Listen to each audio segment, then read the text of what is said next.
اور رسول کریم کا دروازہ کھولتی، پھر نبی پاک کو انگلی سے پکڑ کے اندر لاتی، فرماتی جب تک وہ جاتی نہیں اللہ کے رسول دروازے پہ کھڑے رہتے، وہ انگلی پکڑ کے لاتی، پھر رسول کریم انہیں گود میں بٹھا لیتے، فرماتے وہ چھوٹی چھوٹی باتیں پوچھتی اور حضور ان کے بڑے بڑے جواب دیتے۔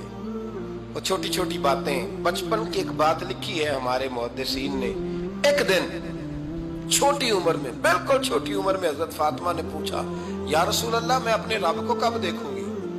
اللہ اکبر، عمر چھوٹی اور بات بڑی کر دی، میں کب دیکھوں گی؟ تو حضور نے فرمایا فاطمہ بڑی جلدی، رب کریم تمہیں جنت میں لے جائے گا اور ساری جنتی عورتوں کی سردار بنائے گا، اور پھر میرا رب تجھے اپنا دیدار بھی کرائے گا۔ تو جناب فاطمہ الزہرا رضی اللہ تعالیٰ عنہا چھوٹی چھوٹی باتیں کرتی ہیں۔ حضرت خدیجہ کہتی ہیں جب چلے جاتے نا حضور تو میں پھر بلاتی، میں کہتی ادھر آنا فاطمہ، کیا باتیں کر رہی تھی اپنے ابا سے؟ تو کہتی ہیں پھر وہ مجھے بتاتی بھی اور راضی بھی ہوتی۔ یہ سلسلہ آخر تک چلا، یہ حضرت فاطمہ سے راز کی باتیں کرنا حضور کا آخر تک چلا۔ بخاری مسلم میں حدیث، وہاں راوی حضرت خدیجہ ہے، یہاں راوی حضرت عائشہ صدیقہ ہے۔ جناب عائشہ صدیقہ کہتی ہیں حضور کے وصال ظاہری سے کچھ دن پہلے خود نبی کریم علیہ السلام نے حضرت فاطمہ الزہرا کو بلایا، اور جب وہ آئیں تو کہتی ہیں ان کو میں نے آتے دیکھا تو میں نے پھر حضور کو ان کے استقبال کے لیے کھڑے ہوتے بھی دیکھا، پھر حضور نے ان کا ماتھا چوما، جہاں بیٹھے تھے وہاں بٹھایا، پہلو میں بیٹھ گئے، اور فرماتی ہیں پھر باپ بیٹی باتیں کرنے لگے۔ میں کوئی چیز بنا رہی تھی تو جناب عائشہ کہتی ہے میں نے دیکھا کہ حضور نے ان کے کان میں کوئی بات کہی تو جناب فاطمہ رونے لگ گئی، پھر حضور نے کان میں کچھ کہا تو وہ مسکرانے لگی۔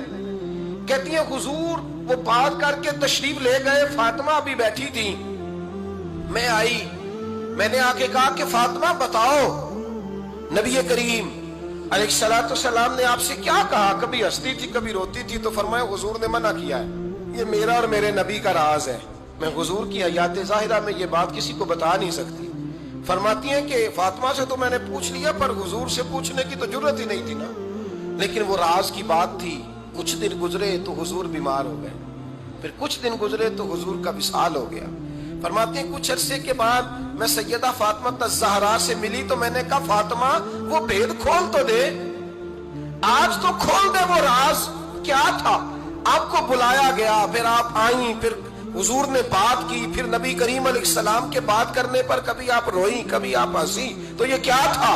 تو کہتی ہیں جناب فاطمہ پھر رونے لگی، کہنے لگی ہاں اماں جی اب میں پردہ کھول دیتی ہوں، اب میں راز بتا دیتی ہوں۔ حضور کا وصال ظاہری ہو گیا، فرمانے لگی مجھے حضور نے بلایا اور میرے کان میں فرمانے لگے فاطمہ وقت تھوڑا رہ گیا ہے، اب تیرے والد نے جانے کا پروگرام بنا لیا ہے، اب نہ ٹائم آ گیا ہے بچھڑنے کا۔ فرماتی ہیں جب میں نے یہ بات سنی تو میں رو پڑی، حضور آپ بچھڑ جائیں گے؟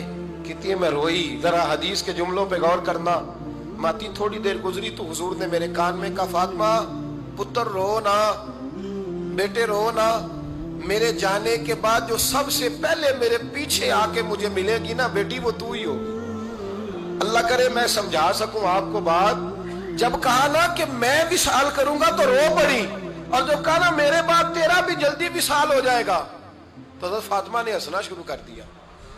کیا پیار ہے میرے محبوب علیہ الصلوۃ والسلام کے ساتھ جناب فاطمہ کا۔ ان کے وصال کی خبر سنی تو رو پڑی اور اپنے کی سنی تو ہنس پڑی۔